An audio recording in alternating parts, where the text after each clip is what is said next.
It's Saturday, May the 3rd, Kentucky Derby Day 2014. And today topped off what was a great Derby weekend for me. Kim and I headed out to Gulfstream. We were worried about the afternoon thunderstorm, so we decided to go out after my first bet, get there just in time after my second bet, watch a race, have lunch, make bets for the big races later on, and come home. But we posed on the rail in our Derby finest.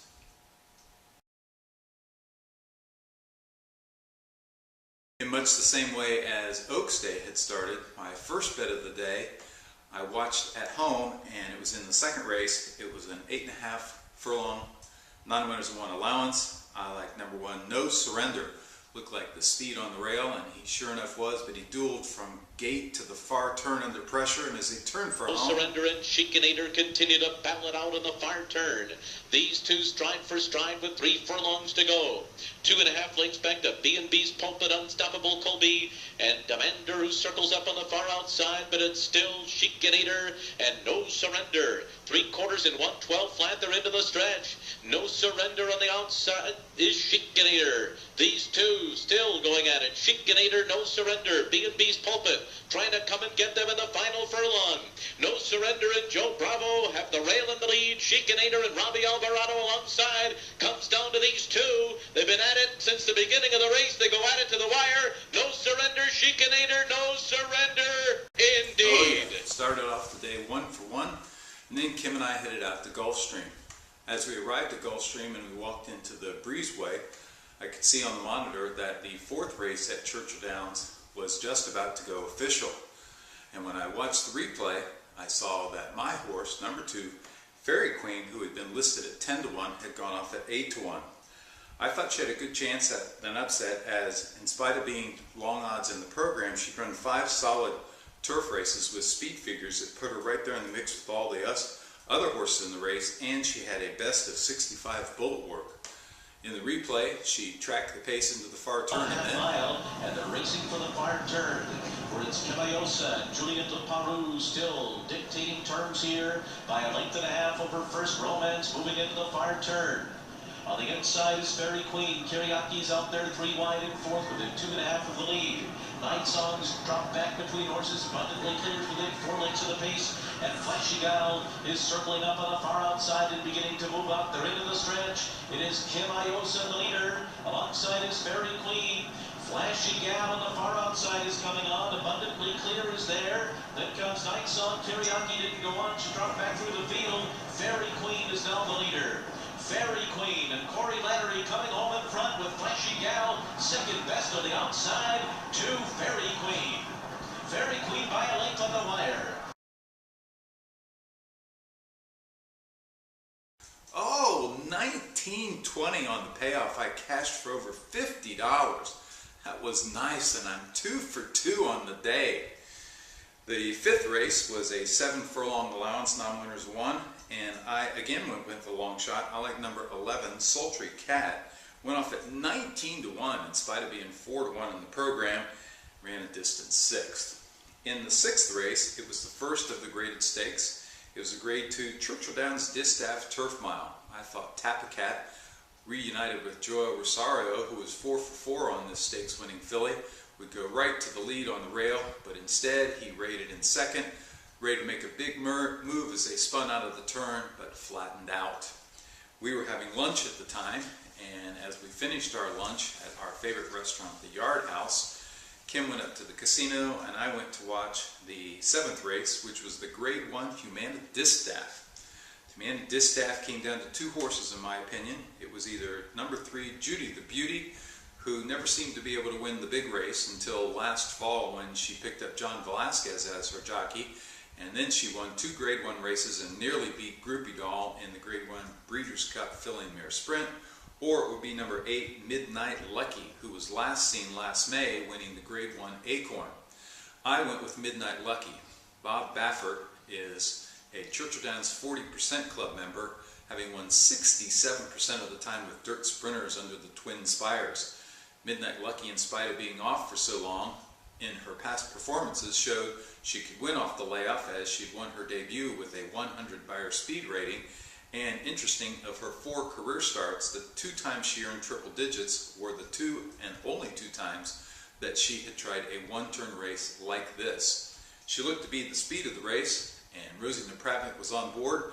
As they broke out of the gate, she blasted out of the gate from post 8, took him into the turn on the front end. Lucky, 3 furlongs to go. Runs a 45 flat half mile. She's got company now. Io Tapa's going up there 3 wide. Judy the Beauty third between those 2 big rounds to go. As Midnight Lucky turns it on at the top of the stretch.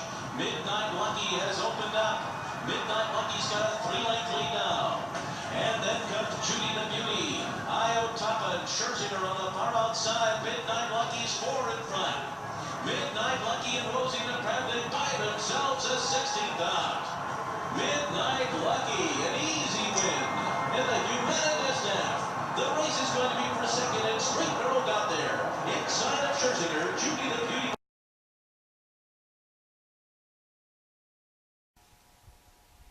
Oh yeah, cashed for almost $40. And Kim also had a winning day at the casino after just 3 pushes of the button. She cashed for $60.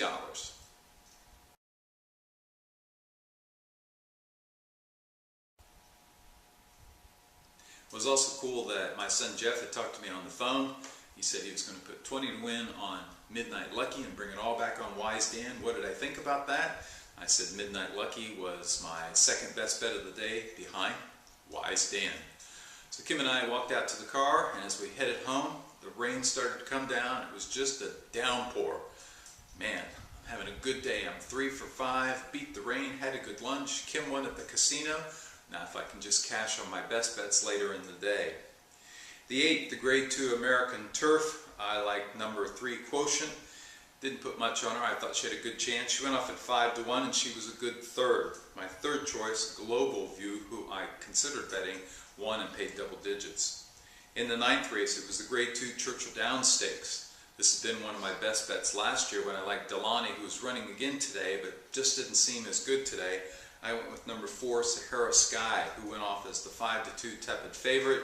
He looked to rally from the back of the pack. He was in the back of the pack, and he stayed in the back of the pack, finishing 7th. In the 10th race, it was my best bet of the day. And to be honest, after yesterday's big score on the Oaks, I was a little bit hesitant to go all in on Wise Dan today because I didn't want to ruin the weekend.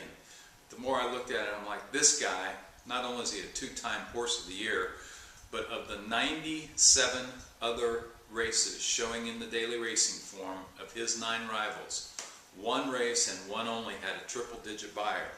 And he had won 11 straight on the turf, all with triple-digit buyers. The only question was, would he get pinned on the rail because he's breaking from the 1 hole and the 9 furlong distance. But I've seen him win from the 1 hole before, and I've seen him win this race last year, and so I thought Wise Dan was much the best, and I had 100 to win on Wise Dan as they broke out. They're off in the Woodford Reserve Turf Classic. And it is Bright Thought out for the lead. Wise Dan is right behind him on the inside and will tuck in behind the pacemaker. And then to the outside it's Sky Ring. Now Wise Dan has taken 1 off the rail and he's in between Sky Ring and Bright Thought. He's in a little bit tight early and he's going to have to settle back in 3rd position. John Velasquez wrangling him back now. Early trouble for Wise Dan. Oh, Wise Dan not having the best of trips so far. We'll see how good he is from there. Seek again is running in 4th position. He's 6 lengths off the lead. And then toward the inside comes Kygun. Boisterous is right alongside of him. On the far outside, it's Finnegan's Wake. They ran a 1/4 in 24 seconds flat. Then we come back to Moro Tap, Admiral Kitten, and Guy's Reward. And they make their way onto the back stretch, where it is Bright Thought, the leader by a length. Sky Ring second. Wise Dan now with clear running room in 3rd. And he's just 2.5 lengths off the lead. Seek again follows in 4th. On the far outside, Finnegan's Wake is 5th. He's 5 lengths off the lead. Then Kygun, Boisterous in between horses. Moro Tap on the outside. Admiral Kitten and Guy's Reward rated in the back. A 48 flat half mile. They're moving for the far turn. And Wise Dan is edging up alongside of Bright Thought and Sky Ring. These two continue to race stride for stride. And Wise Dan still in hand on the outside of them. John Velasquez yet to let him loose. And he's just outside the leaders at their end of the stretch. And it's Wise Dan on the outside. Bright Thought along the rails. Sky Ring. Seek Seek Again is closing through on the inside. Wise Dan's going to have to work for it. Seek Again is coming through at the rail. It's Wise Dan in front. Seek Again on the inside. Sticking with him. Wise Dan. Seek Again. The two of them come down to the line together. And it's Wise Dan. He just doesn't know how to get beat. Seek Again was right with him on the wire. And it's close for third.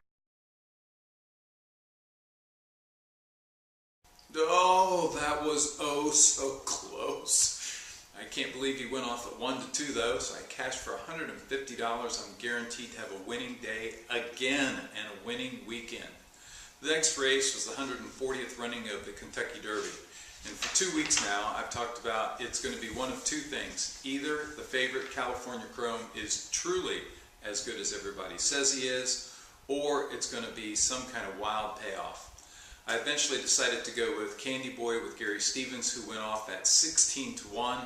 Only see California Chrome run off impressively through the Churchill Downs stretch to win the Derby.